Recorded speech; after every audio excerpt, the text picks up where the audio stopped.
Jay, with you in the background, can you hear me?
Hey, Rob. Yeah, I can hear you.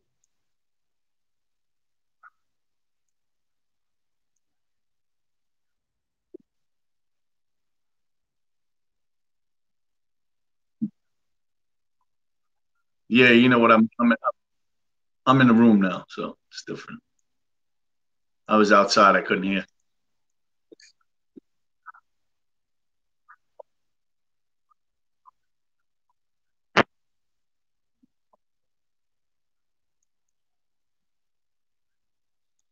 All good.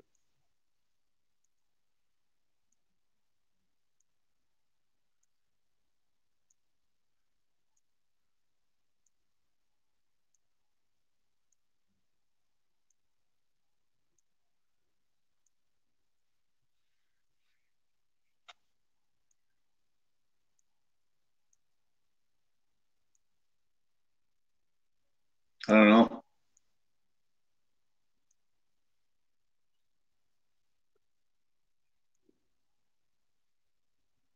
Where you at, Kev?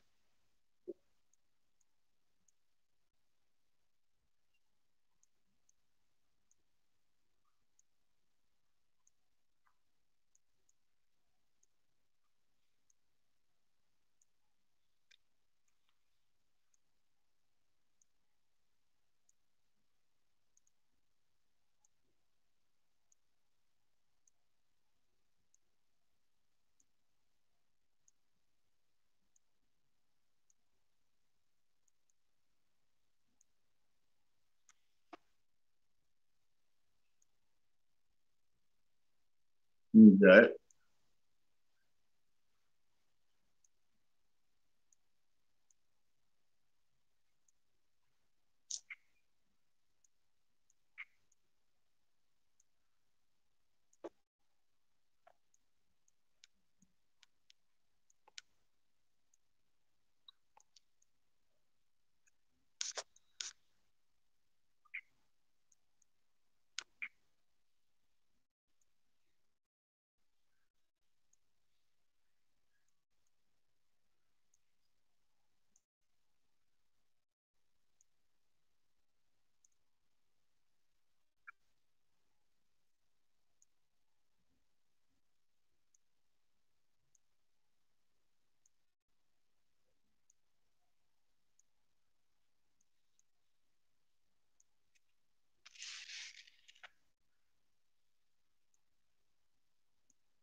Yeah, I'm good. No problem.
Still hear me, Rob?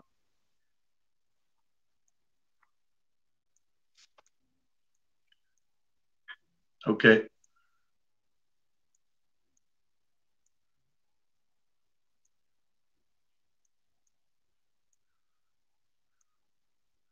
Must be having a hard time with Kevin.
where we're going. There's a lot of question marks. I mean, but at the same token, as much as there's question marks, I mean, all these young guys, there's just one after the other.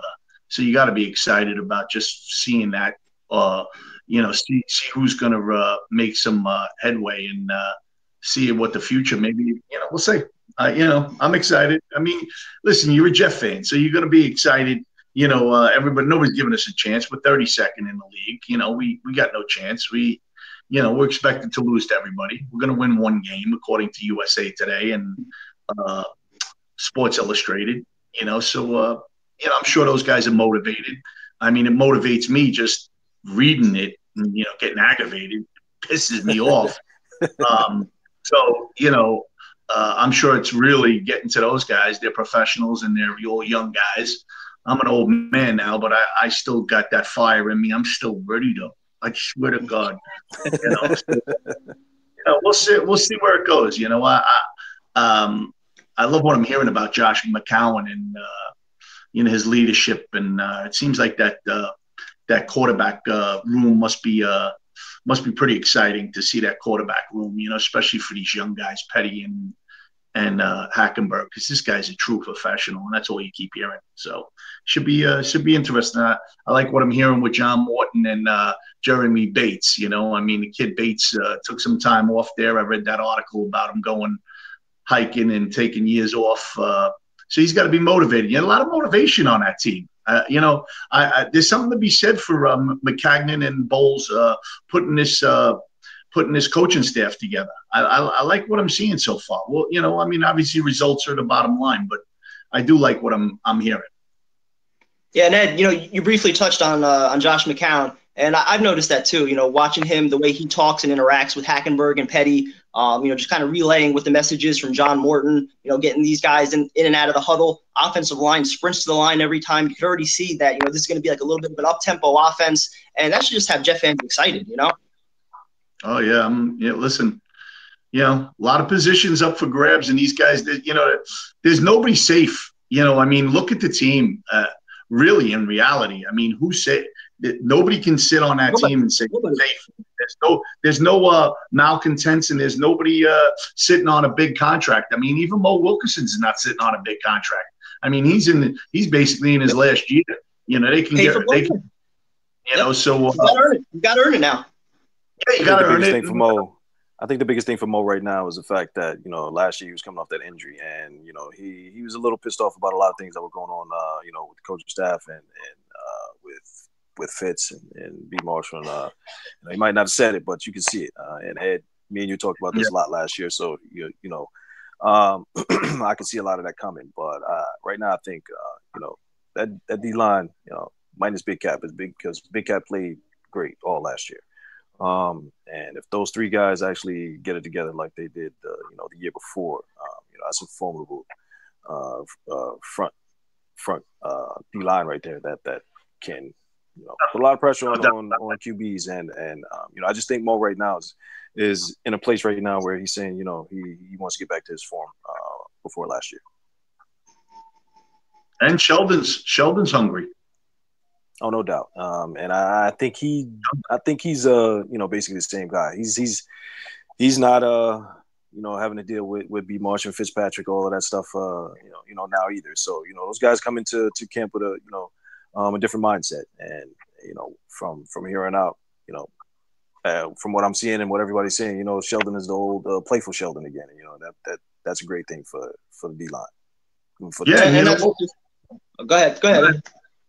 You know what? What about him saying that he wants to be here? He wants to stay here. And that's the first time I'm really hearing that he wants to. Yeah, he wants to stay.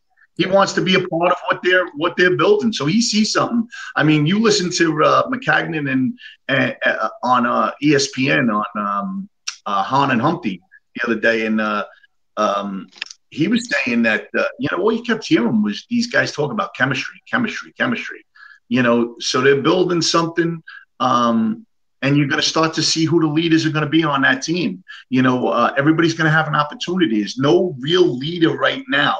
Even though Mo is the elder statesman and you got Sheldon there, but there's, you're going to find out who's going to take over this team. I mean, it's, it's there for the taking. These guys are all going to be in that locker room. This is a whole fresh start. I mean, they got rid of all the malcontents, and it's a whole new regime. So it's exciting. I mean, I hope it plays out and we get to see this kid emerge. I would love to see Hackenberg emerge. I mean, I think we all would. I mean, all the fan base wants to see him. I mean, it's obvious. I mean, you guys were at the practice and you hear and he just making a few throws and they were going crazy. So, I mean, it's stirring up there. But I also understand what Rob says, because Rob's a former player and he really has got the pulse of what's going on in that locker room. Something that we don't have. And they want to win. So if McCowan gives them the best chance, then they're going to obviously start the season with him. But I'd love to see Hackenberg take over, right from the preseason. Just, be great. I think everybody'd like to see that. And that's going to be like the biggest challenge, I think, is, how do you balance the need to try to win now? Even though you're not trying to, you don't have a win now team, you don't have to win now. But how do you balance that, wanting to win now versus also developing your young quarterbacks for the future? We were talking a little bit about Hackenberg before. And listen, this guy has all the potential in the world. I was saying he can make every single throw on the field. There's not a throw he can't make. He has it up here. He loves studying film. He's a film rat. I get excited about this kid. But, I also don't want to put him in there in a position where he's going to get killed. If the offensive line hasn't gelled yet or if he hasn't learned the offense. So, I am starting to come around on the idea if, you need McCown for a game or two, okay. Personally, for me, it would be Bryce Petty. But I just don't think that's going to happen because they're not giving him the reps yet. If he earns it in preseason, that would be great. Hackenberg's my guy. You see him right up there. I want him starting week 1. I don't know if it's going to happen, though, based on what I'm seeing in camp so far. Well, the third preseason game is going to tell you a lot. That's usually the game where the guys who are going to be going into the season as the number one guys play in that game and usually start that game. So the first 2 preseason games, I'm pretty sure everybody's going to get the same amount of reps from the QB side. But week 3, we'll see. But as far as that goes with the QBs, and the rest of the team, the thing that a lot of fans miss is that it's not just 3 quarterbacks on the team. You've got 50-something other guys that are going to be suiting up on Sundays, and you have to account for those guys actually wanting to win as well. Those guys aren't stepping on the field saying, all right, let's go out here and lose and go home. No, whoever it is that gives the team the best chance to win that week is the guy who actually, should be in there. And that's that's the way they go out to approach the games. So whether the fans want to see the team lose or not, all those players that are out there, on their field, they're not taking a chance to want to lose. Why? Because there's 31 other teams around the league that in case things don't work out here, they can go somewhere else because, the eye in the sky is always there. That film is always going to be on. So, if other teams see you tanking here, what are they going to be thinking about you doing with them? So, that's something that, the players don't take onto the field themselves. That's a fun fan thing and, a fun media thing to talk about all the time with this tanking stuff.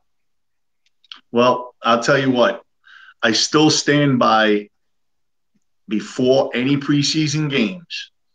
I still stand by that kid will open up a home opener. He will not play against Buffalo or Oakland. And that's my opinion. This is before the preseason, before he's done anything. Just logic tells me that McCowan will be in there for the Buffalo game and the Oakland game. And then all bets are off. Now, if this kid lights it up in the preseason and he shows that he's capable, then I'll change my mind. But as of right now, I would say the smart move, the intelligent move, is to put him against Miami. But that bets will be off, like Rob says, if they beat the other 2 teams. They beat Buffalo and Oakland. Exactly. Then that plan goes out the window. You can forget about him starting. That's just not going to happen because there'll be a overthrow of the locker room again because they'll be like. So I get it. I learned a lot from Rob last year when it came to what he was saying. He was saying that off air. He was telling me plenty of times. He goes, "Listen, those guys don't want to hear it. You know, they want the best guy in there." So I'm a believer. Rob made me a believer.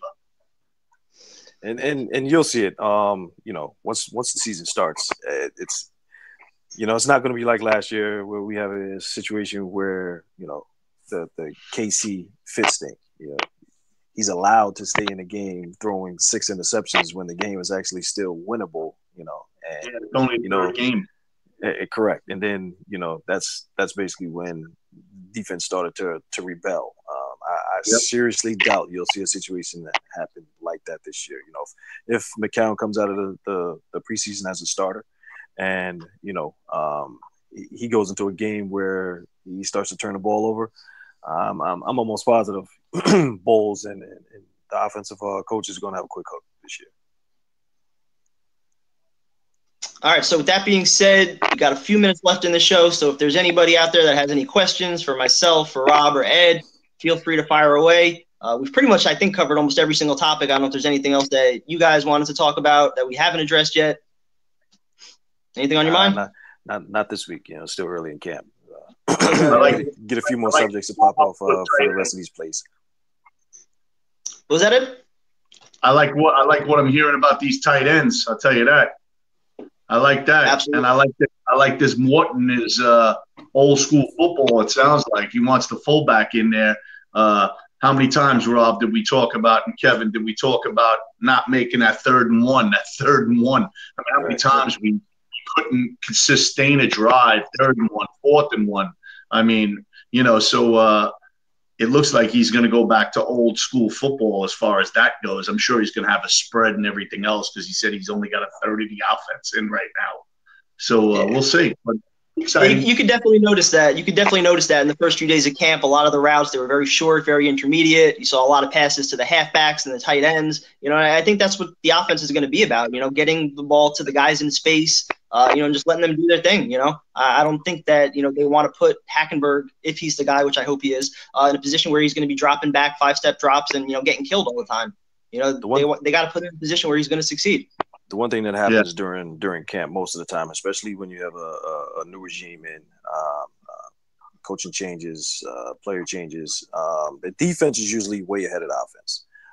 So first couple of weeks of camp, you see the defense usually dominate most situations and most periods, and then eventually the offense catches up because more of the offense goes in, and they can start spreading the ball around a lot more and doing things that they're going to be doing a lot more during the season. And so I really don't take a lot from you hear reports of the defense actually dominating everything for the first week. I don't really take heed to a whole lot of that right off the bat in training camp because defenses are usually way ahead of the offense. Makes sense. Yeah, and that was definitely what I saw in the first couple of days. A few times when Todd Bowles sent like an all-out blitz in, the offensive line just went right past him. Brandon Shell looked terrible on one block against Jordan Jenkins, just blew right by him. Dylan Donahue's been making some plays, so you see a lot of guys on that front seven, really active and really involved. Ed, when we were having some technical difficulties before, we were talking about Jamal Adams, and this dude, you just can't help but notice him when he's on the field, even when he's off the field. He's just nonstop talking, nonstop trash talking, lining guys up. He looks every bit the part of what we were hoping he was going to be. So I'm excited about him, man. I hope that's the case because if you look at all the defenses through the years, the top defenses through the years, they had that safety position where a guy was dominant. You had Ed Reed, you had Palomala. You go down the line. The kid from the Giants has made a big difference in that defense in the Giants, Collins. And Seattle right now.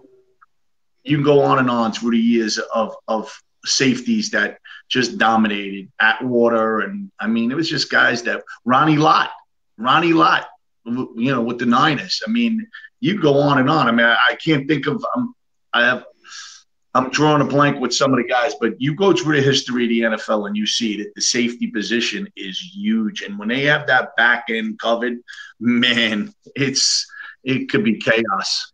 Kenny Easley, Rod Woodson, Yes. right now you have Seattle with the guys they have. Kansas City. They just signed him to a big contract with Earl Thomas. Those guys are all locked up. Yeah, but you're right. Once defense has guys on the back end that can actually roam the field. When you have a strong safety that can make tackles in the box and a free safety that can go sideline to sideline, it always bodes well for the defense. It's always a good thing. It covers up big plays. Yep. Any questions in there, Kevin? Anybody popped off for me? I do not believe so. I'm checking right now.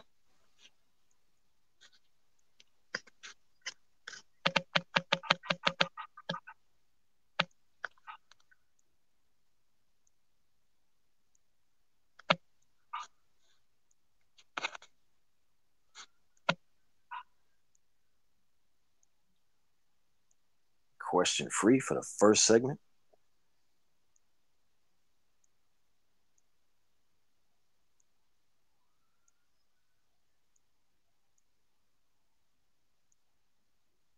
I think everybody's gonna be waiting for the season to start. Yeah, I think that's gonna do it for us right now. Once the game starts, everybody's gonna have questions. Everybody's on vacation. That could be possible too, and not too many people worried about training camp for the first week. Once these preseason games start, everybody's gonna have questions about everything. That's it. Yeah, no doubt. Yeah, so again, apologies for the technical difficulties, guys. We're definitely gonna have this all figured out by the regular season. We're still in a little bit of a preseason mode here with our new app, so we're still getting all the kinks out, but we're excited for this. Definitely tune in NYJFTV, Twitter, Instagram. Also follow Jets Fan Media. We'll be at practice every single day throughout the offseason. Definitely check out Saturday, Annabella's House of Mozzarella. We're going to have a nice little party out there, some good food. Whole bunch of Jet fans going to be there, a little pre-tailgate before the tailgate. So Saturday night, definitely check that out right outside MetLife Stadium. And again, we'll be here every week, live reports from camp. So definitely stay tuned, guys. See you soon. Go Jets.